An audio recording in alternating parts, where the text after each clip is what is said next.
Inhofe. Thank you, Mr. Chairman. I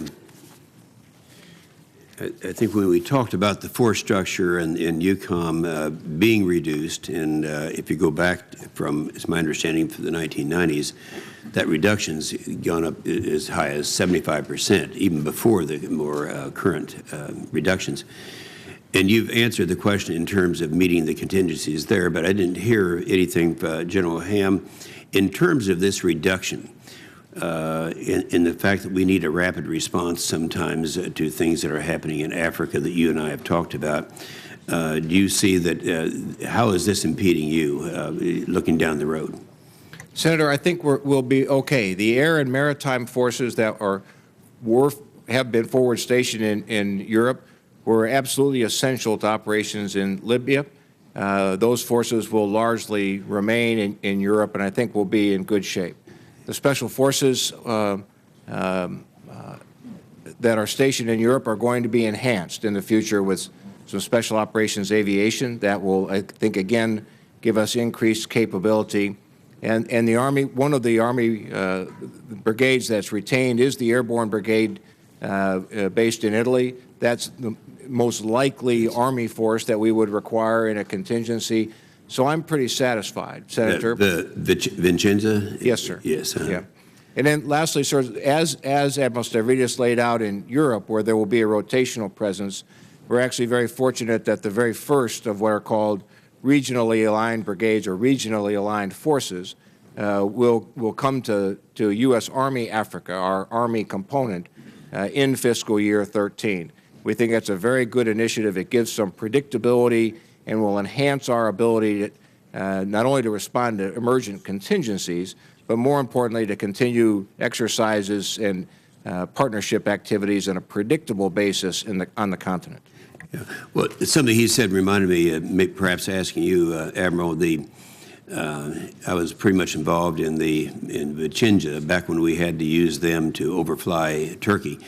And in helping them. Fortunately, we had weather that was cooperating at that time, but we now have, I think it's all complete now, the staging area in Aviano. Is that operating to your satisfaction? Yes, sir. I visited it about 8 months ago. It's a terrific facility. It was. Yeah, it is. It is. Yeah, I was there also. Just for a minute, going back, and I appreciate the fact that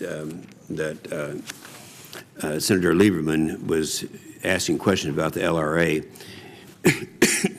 Back when it was actually my legislation back in '09, when we call it the LRA disarmament in northern Uganda. At that time, northern Uganda was pretty much it, and up there around Gulu. My first exposure to that was some 16 years ago. Now moving all around as far south as you mentioned, eastern Congo, and I had occasion to be in South Sudan, one of the first visitors there under that new country. That was one of their major concerns up there. And so I do know that it's expanded to the point where I always felt we should be considering that a major terrorist activity. Even though they say Joseph Kony's one man, he's got a few close lieutenants, but they are spreading around, they have mobility. The question I would ask you about this is, do you feel you have the assets necessary? We'll start off with just the LRA to handle what you need to handle, and then emphasize the fact that these, even though we have some combat troops there, it's not a combat mission that we have.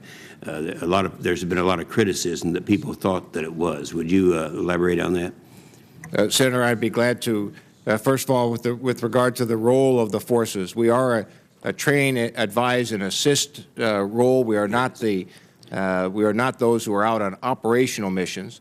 However, because of the area in which our forces operate, they are combat equipped. It is there are dangerous areas in which they are operating, and they are certainly based alongside the forces of the nations involved. With regard to assets. I have the assets I need with one exception that if you'll allow me to answer in a classified form. The challenge for us right now, particularly with reconnaissance, is the ability to reach all of the areas we need to reach to be able to observe or try to collect and identify where the leaders of the Lord's Resistance Army are operating. That's why this base in South Sudan, who General Hoth, who you've met, has offered to us, is so important because it will allow us to extend and have the reconnaissance aircraft operate for longer periods of time in the areas in which we think the Lord's Resistance Army is operating, again, particularly in Central African Republic and the northern reaches of the Republic of South Sudan. Yeah, well, and I appreciate it. I know what you're doing, and you're doing a great job. We do get classified briefings on a regular basis, and I just like to make sure that anything that comes up that changes what you're doing now or progress you're making, that you share that with, well, with me personally. Getting into the Boko Haram, I think that's been there. They say that it only came by that name since 2001.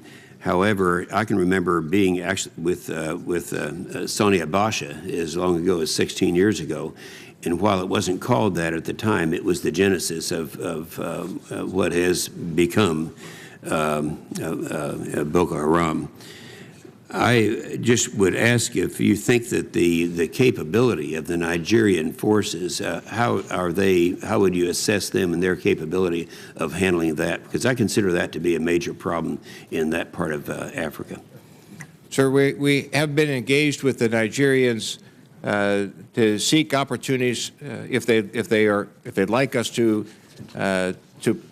seek to increase the capability specifically of their tailored counter-terrorist forces. Their general purpose forces are pretty good, but they're not really designed for this kind of a mission. And we think, just as we have found, having some specialized training, equipping small forces that are very specifically focused on a counter-terrorist role would probably be beneficial to Nigeria. And if they'd like some help, we'd like to do that. Yeah, so you think maybe the 1206, 1207 programs have a very good application there? Absolutely, sir. As well as, again, when I say that, I want to include IMET throughout the continent down there and how beneficial that has been. And when I'm down there, I can see the results of that. You see the people that we have trained, and they've gone back to these areas. It's been a very successful program, and I would assume that you agree with that.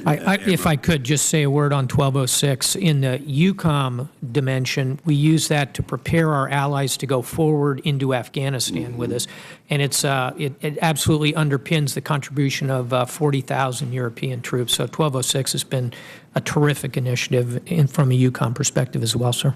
Yeah, well, my time's expired, but I'd like to have you make one comment about an area that really impresses me is in Cabo, the military training center there. We've watched this. I know the Oklahoma 45th was actually over there in the very early stages, long before that center was developed. But is that progressing, and are you getting the results that you're looking for in the ANA and the quality of training? Yes, sir, absolutely. And just to give you a number, we now have 80% of the instructors there are Afghans. So this is another kind of transition that's happening, a transition in training, and it's because of the work. Now? Yes, sir. That's quite an improvement. I was there over a New Year's, and it was about half of that, I thought, at that time. Yes. So it's really been improving Yes, quite a bit. Good work.